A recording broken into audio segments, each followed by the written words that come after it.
So in your rights, you think Jesus was an alien? I think Jesus was half human, half alien, and I'll tell you why.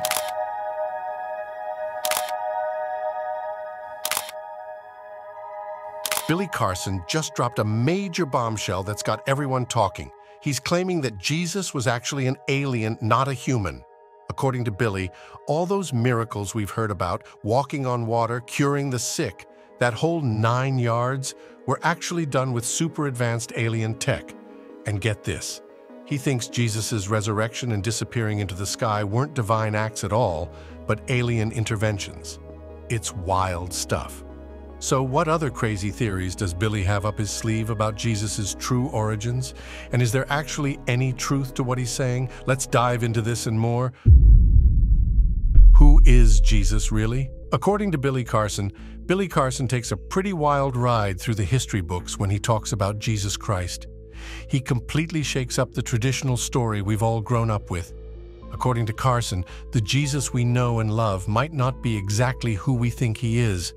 His true history and teachings, Carson argues, have been significantly altered or suppressed over the centuries. This interpretation spans from the origins of Jesus' name to his travels and spiritual education, drawing from various apocryphal texts and historical accounts. Carson starts by digging into the very name Jesus. He points out that the letter J is a pretty new addition to the alphabet, so the original name was actually Isis. Now get this. Isis sounds a lot like Zeus, the big boss of the Greek gods. Carson suggests that when people say Jesus, they might accidentally be calling on Zeus without even realizing it. Whoa, right? But don't worry, he clarifies that Jesus' real name is Yeshua. So, what's the deal with this name Yeshua? Well, it's a Hebrew name that means salvation, or the Lord saves. It was a popular name back in the day, kind of like the equivalent of Ethan or Olivia today. In Hebrew, names often had special meanings, and Yeshua was all about hope and believing in God's power to save his people. It's like parents choosing a name that represents their dreams for their child. When Jesus was born, his parents, Mary and Joseph, were told by an angel to name him Yeshua because he would save his people from their sins. As time passed, the name Yeshua was translated into different languages. When the Old Testament was translated into Greek, the name Yeshua became Iesus. Greek was a common language during the time of the New Testament, so this form of the name was widely used. Later, when the Bible was translated into Latin, the name Iesus became Iesus. By the time English speakers got hold of it, the letter J had been introduced into the alphabet, and Iesus gradually morphed into Jesus. So when we say Jesus today, we are using a name that has traveled through multiple languages and centuries, each adding its twist to the original Yeshua. You know how over time things like pronunciation and spelling can evolve? Well, names are no different. As Latin started morphing into various European languages, this name began to change too. By the time it made its way to English, it had transformed into the name we all recognize today, Jesus. This wasn't an overnight thing, though. It happened gradually over many years, influenced by a mix of different cultures and languages coming together like a linguistic melting pot. Nowadays, the name Jesus is known worldwide. Despite all the changes, it still holds on to its original meaning of the Lord saves, the journey and ministry of Jesus. Apart from this name conundrum, Carson also spoke about Jesus' journey on earth. According to Carson, he's got a list of all the countries Jesus supposedly visited during his lifetime. One of the most intriguing parts of Carson's research is about what he calls the lost years of Jesus, the period between his childhood and the start of his public ministry. Carson suggests that during these years, Jesus made a trip to Egypt to learn the ancient Egyptian mysteries. This isn't something you'll find in the canonical Bible, though. Carson points to an apocryphal text known as the Gospel of the Holy 12, which documents this journey. And get this, Carson has even visited Egypt himself and claims to have found the very house where Jesus supposedly lived and studied. Today, this site is revered and attracts pilgrims from all over. In Egypt, Jesus was said to have been taught by Thoth, the legendary Atlantean priest-king. Thoth is a big deal in Egyptian mythology, credited with founding many of their spiritual and mystical traditions. According to Carson, the education Jesus received from Thoth was packed with profound knowledge and spiritual practices that later became a hallmark of his own teachings. Thoth was a pretty impressive figure, known for his wisdom in all sorts of areas like writing, mathematics, astronomy, and spiritual practices. One of the core concepts he taught was about Ma'at, which stands for truth, balance, and order in the universe. These were fundamental principles in Egyptian culture and spirituality. Carlson suggests that Jesus' teachings were significantly influenced by what he learned from Thoth. The mystical knowledge and spiritual wisdom he gained in Egypt could have shaped his ideas about love, compassion, and the nature of God. Thoth's teachings also included concepts about the soul's journey and life beyond the physical world, which might have influenced Jesus' teachings about the kingdom of God and eternal life.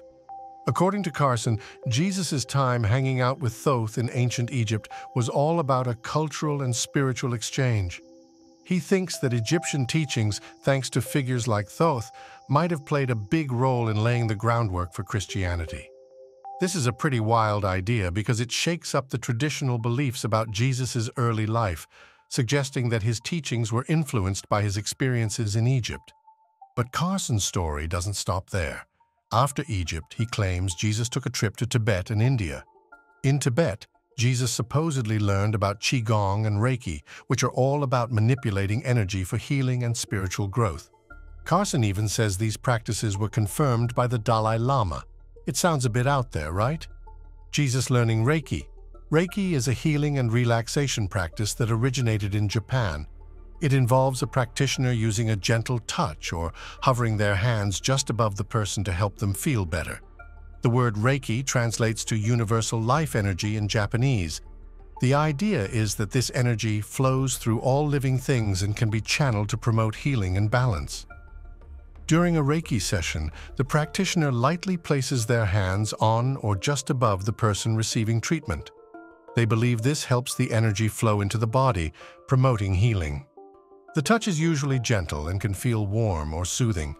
Practitioners of Reiki say it can help reduce stress, pain, and anxiety, and improve overall well-being.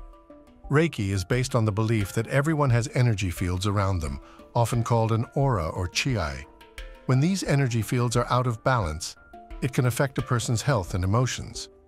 Reiki practitioners aim to rebalance these energy fields by channeling universal life energy through their hands. The origins of Reiki go back to the early 20th century in Japan, where a man named Mikao Usui developed the practice. He believed anyone could learn to use Reiki to heal themselves and others. Today, Reiki is practiced worldwide, with different variations, but the core idea of using energy for healing remains the same. Reiki sessions can vary in length, often lasting from 30 minutes to an hour. People receiving Reiki usually lie down fully clothed on a massage table or sit in a comfortable chair. The practitioner may place their hands on specific parts of the body or work through a series of hand positions to cover the whole body. Back to Carlson's story. After Tibet, he claims Jesus headed to India, where he studied the mystic arts and teachings on reincarnation. These teachings supposedly influenced Jesus' understanding of the soul, life, and death. Carlson points out that these aspects of Jesus' life are often ignored or dismissed by mainstream Christianity, which tends to focus more on his divinity than his humanity and quest for knowledge, the return of Christ. Thinking about Jesus learning Reiki can feel a bit far-fetched, right? It's definitely not the usual image we have of his life and teachings. But let's dive into Carlson's interpretation. At the heart of Carlson's perspective is the concept of Christ consciousness. He argues that Jesus' main message wasn't about his physical return, but the return of this Christ consciousness. This term refers to a state of heightened spiritual awareness and unity with the divine. Carlson believes Jesus wanted everyone to reach this level of consciousness, which is marked by love, compassion, and a deep connection to the universe. According to Carlson, this message was groundbreaking and ahead of its time. He suggests that Jesus' teachings were designed to empower people to discover their divine nature and live harmoniously with the world. However, because of the dominant religious and political structures of the time, this message was misunderstood and suppressed. Carlson also mentions that a lot of the information he has was excluded from the canonized Bible. So, what does that mean? The canonized Bible is the collection of sacred scriptures officially accepted as authoritative and divinely inspired by a religious community. For Christians, the canonized Bible typically consists of the Old Testament and the New Testament, although the specific books included can vary among different Christian denominations. The development of the canonized Bible was a gradual process over centuries.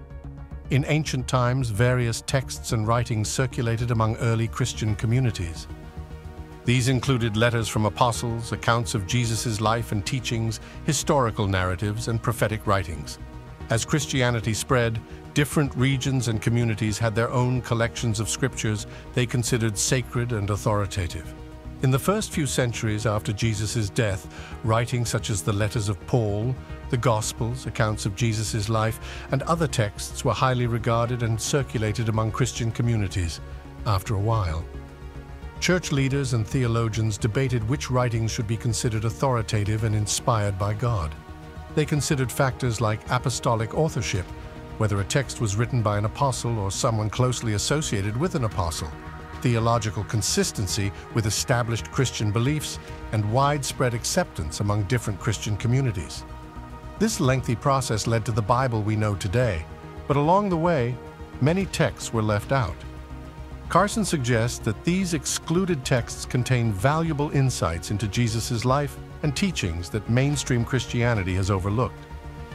When it comes to figuring out which books made it into the New Testament, a lot of decisions were made during church councils in the 4th century. Two big ones were the councils of Hippo in 393 AD and Carthage in 397 AD.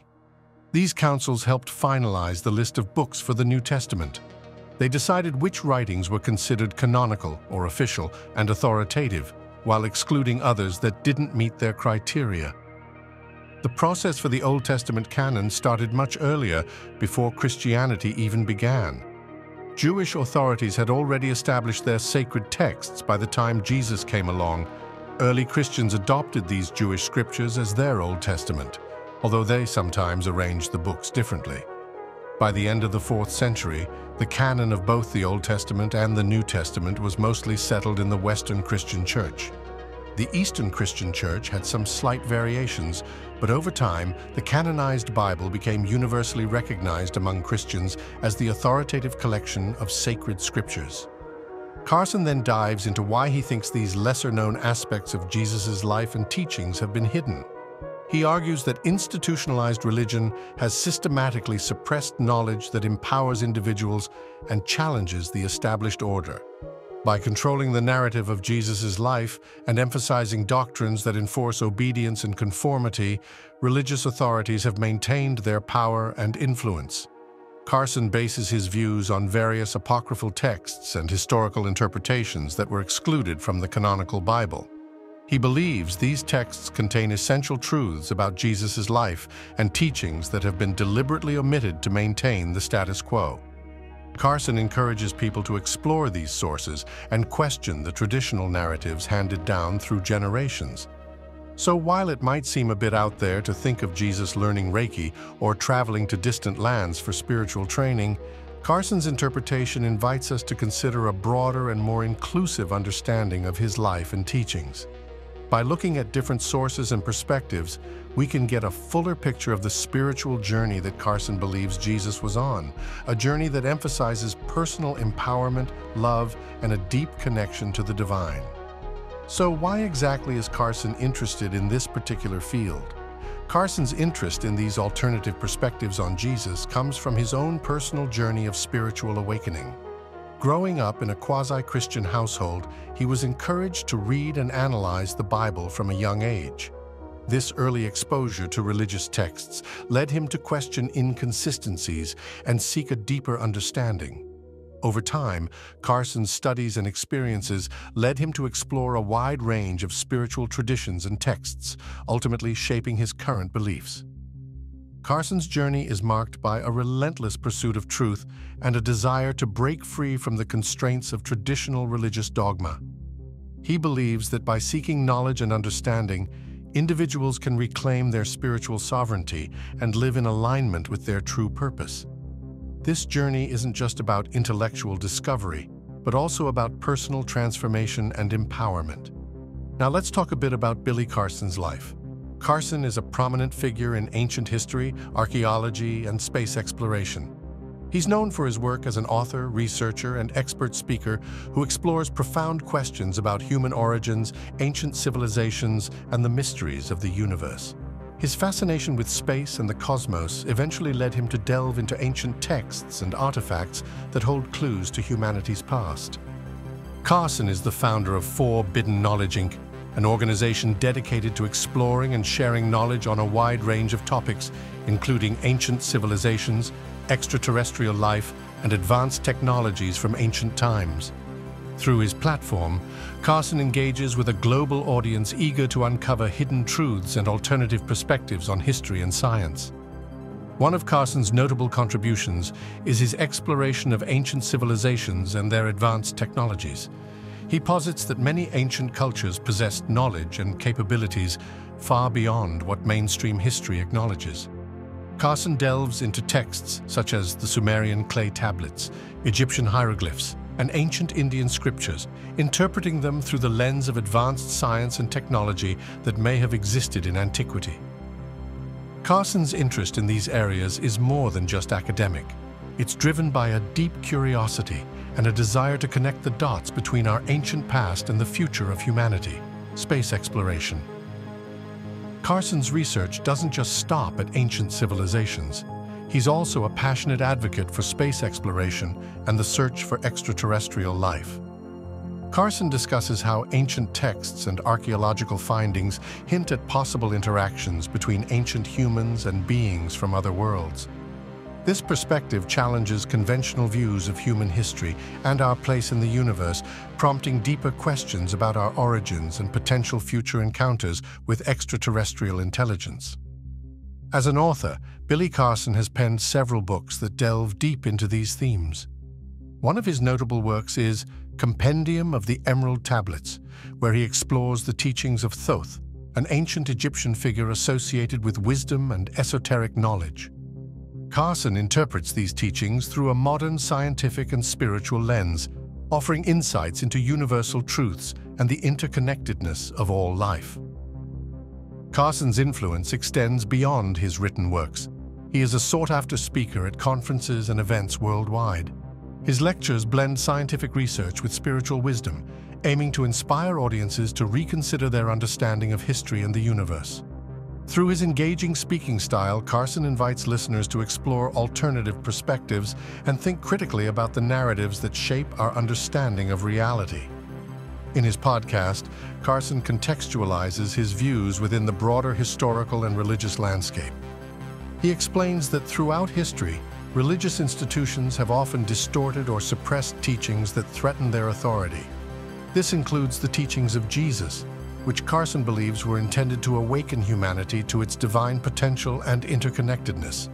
Carson also discusses how various ancient texts, including the Sumerian tablets, have influenced biblical narratives. He points out that many prayers and rituals in Christianity have origins in earlier pagan traditions, further complicating the traditional understanding of Jesus and his message. But the part of the podcast that really made people raise their eyebrows was what Carson said next. Jesus was an alien. In the podcast, Billy Carson takes us on a personal journey, reminiscing about his deep-rooted friendships from Miami and New Orleans. These reflections offer a warm, personal touch before he plunges into his interpretation of the Bible. Carson isn't afraid to tackle some heavy stuff, like the times when God commands mass killings in the Bible. He points out famous examples like the destruction of Sodom and Gomorrah, where God wiped out these cities completely. Carson takes it a step further by comparing these events to the lack of similar actions attributed to the devil, which makes him question if the God described in the Bible is truly who we think he is. This stance of Carson's definitely stirred up some heated debate and curiosity. His provocative idea that Jesus might have been an alien really gets people thinking and reconsidering everything they thought they knew about religious history and what it means for our understanding of the universe. Billy Carson's work goes beyond just challenging traditional beliefs. Through his research, writings, and speaking engagements, he's encouraging us to think outside the box and explore the endless possibilities that come from blending ancient wisdom with modern science and spirituality. His mission is to break down barriers, question accepted narratives, and inspire a deeper look into our place in the cosmos. Carson also brings up an interesting point.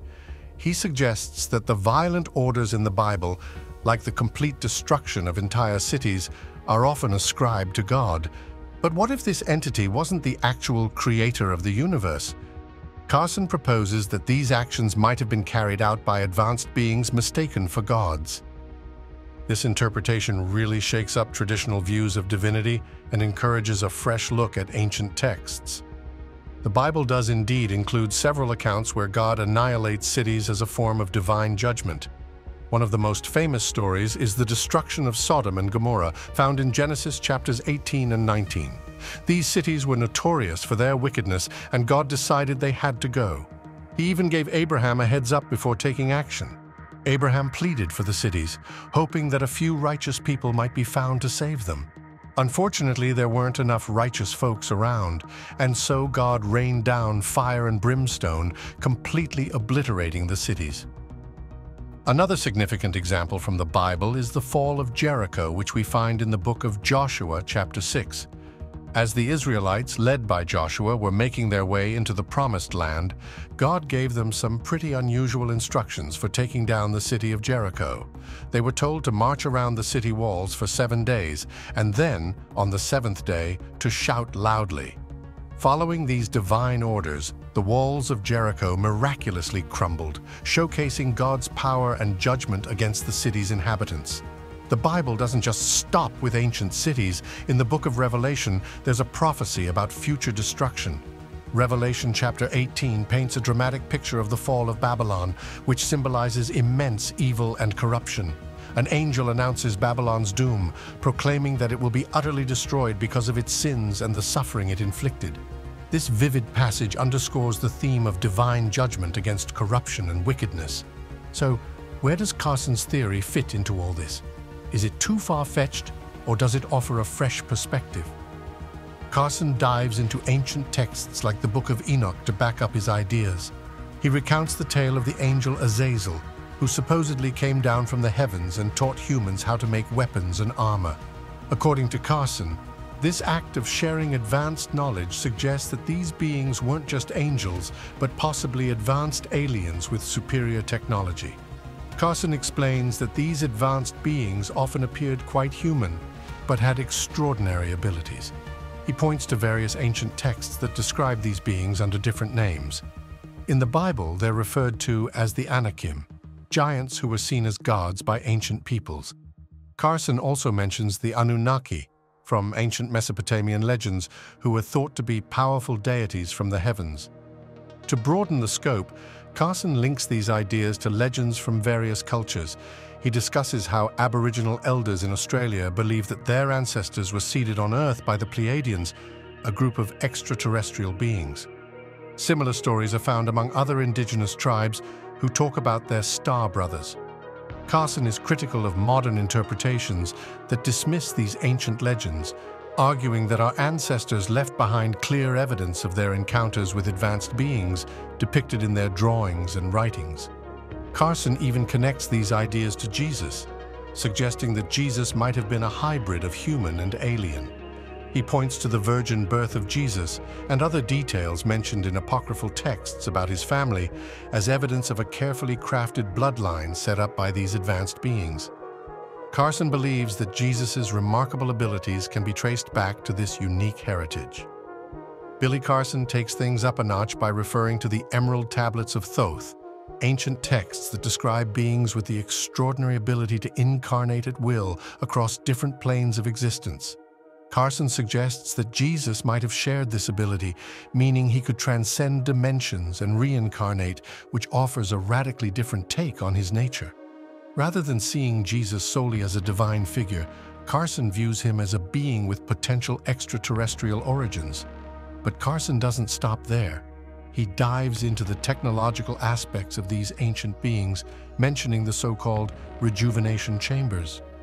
According to these ancient texts, these chambers were advanced devices used by beings to transfer their consciousness between different bodies.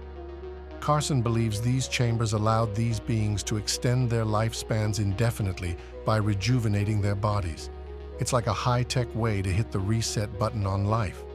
In the podcast, Carlson also brings up the Serapeum in Saqqara, Egypt, where he thinks one of these rejuvenation chambers might be located. He describes the massive stone boxes found there, made of granite and diorite, and claims they still emit radioactive energy. Carlson argues that these boxes were used to create and store bodies, giving beings the ability to transfer their consciousness and rejuvenate themselves. If true, this would mean these beings could live for eons, continuously rejuvenating their bodies. Carlson suggests that Jesus might have used similar techniques to transcend death and return in different forms. This perspective shakes up conventional religious views and offers a new lens on ancient myths and legends. How reliable is Carlson's perspective?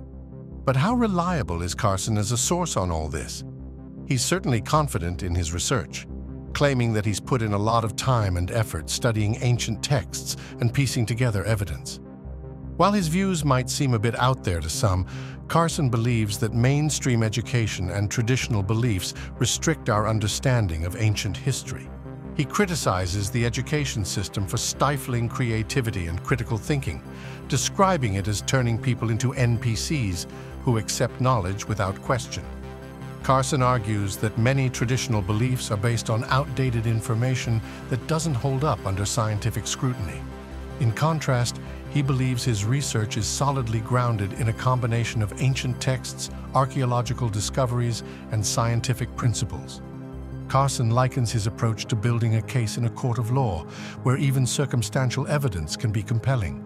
He sees himself connecting different pieces of evidence from various timelines and disciplines to build a persuasive argument for his theories. Carlson highlights that his ability to synthesize information from diverse sources is what sets him apart from other researchers who may focus narrowly on specific areas. The devil.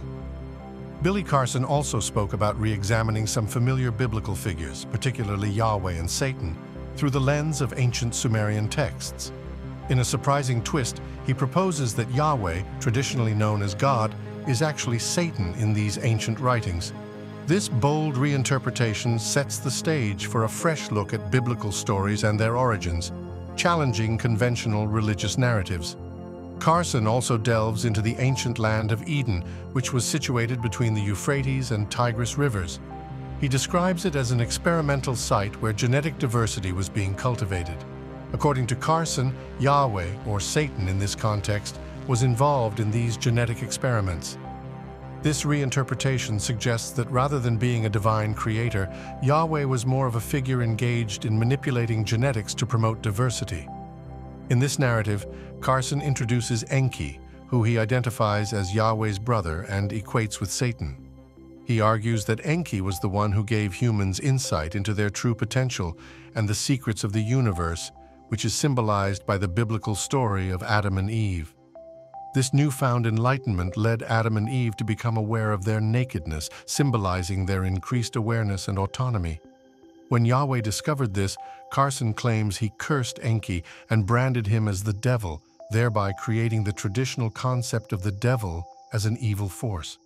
As Carlson discusses modern satanic practices, he makes it clear that he doesn't support them. Instead, he emphasizes that his beliefs are rooted in metaphysics and an understanding of frequencies rather than traditional religious doctrines.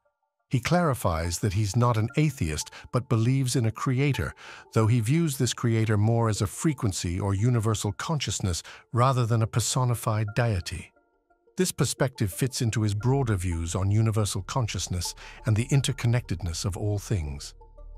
Billy Carson's platform and his growing popularity among fans of alternative theories and ancient mysteries often stir up concerns about the accuracy of the information he shares, especially regarding Christianity. Critics argue that while diving into unconventional perspectives can be thought-provoking, it's crucial to ground these ideas in solid scholarship and to approach established religious beliefs with respect. So, what's your take on Carson's bold claims? Could Jesus really have been an alien, Or is this just another wild theory? We'd love to hear your thoughts. Drop a comment below and let us know what you think.